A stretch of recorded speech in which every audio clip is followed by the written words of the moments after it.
ప్రభువును ప్రియరక్షకుడైన యేసుక్రీస్తు వారి యొక్క శ్రేష్టమైన నామంలో మీ అందరికీ ప్రత్యేకమైన వందనాలు, శుభాలు తెలియజేస్తూ ఉన్నాం. నా ప్రియ స్నేహితులకి, అలాగే దేవుని బిడ్డలైన వారికి, అలాగే మానుదిన ప్రార్థన కార్యక్రమాన్ని తప్పకుండా వీక్షిస్తున్న వారందరికీ కూడా శుభములు కలుగునుగాక.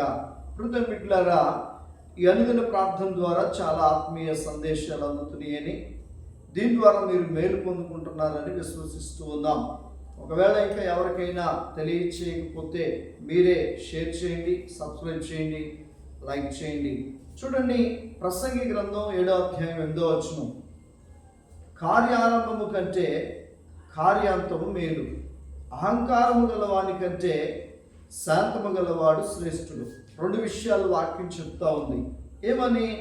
కార్య ఆరంభము కంటే కార్యాంతం మేలు. ఏ పని అయితే నువ్వు మొదలు పెడతావో ఆ మొదలు పెట్టినటువంటి దానికంటే దాన్ని ముగిస్తావే, అది మేలని చెప్తుంది. చాలామంది కార్యాన్ని ప్రారంభిస్తారు కానీ ముగింపు అలా ఉండదు వారి జీవితం. చూడండి, చాలామంది బాప్తిస్తానికి చాలా చక్కగా బాప్తిస్తం తీసుకుని ప్రార్థన చేసుకుని అంటారు. వారి చివరి దశ వచ్చేవాడికి ఎలా ఉంటుందంటే చాలా దారుణంగా ఉంటుంది.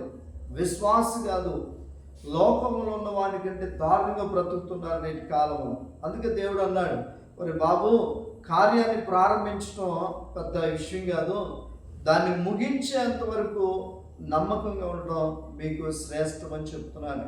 కనుక కార్యాన్ని ప్రారంభించినటువంటి దినాలు పౌలయ్య గారు చచ్చిపోయేంత వరకు కూడా అదే యథార్థత, అదే ప్రార్థన.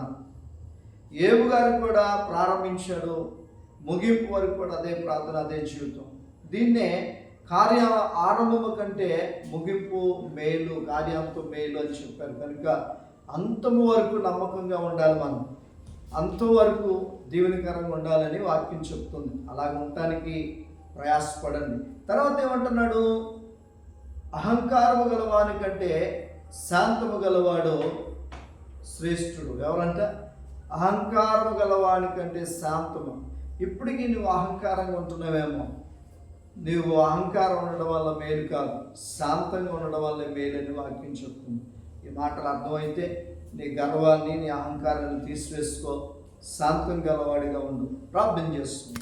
పరిశుద్ధుడా, ప్రేమ కలిగిన దేవా, నీ పరిశుద్ధమైన ఉన్నతమైన నామాన్ని బట్టి వందనాలు, స్తోత్రాలు. ఈ ఉదయం మాతో మాట్లాడిన మాటను బట్టి కృతజ్ఞతలు చెల్లిస్తూ నీ బలమైన హస్తం మాకు తోడవచ్చుమని, ప్రారంభించేవారుగా కాక ముగింపు కూడా చక్కగా చేసే భాగ్యాన్ని మాకు అందరికీ అనుగ్రహించమని, మాలో ఉన్న అహంకారాన్ని తీసివేసి శాంతమును అనుగ్రహించమని యేసయ్య నామములో మనలను అడిగి పొందినాము తండ్రి.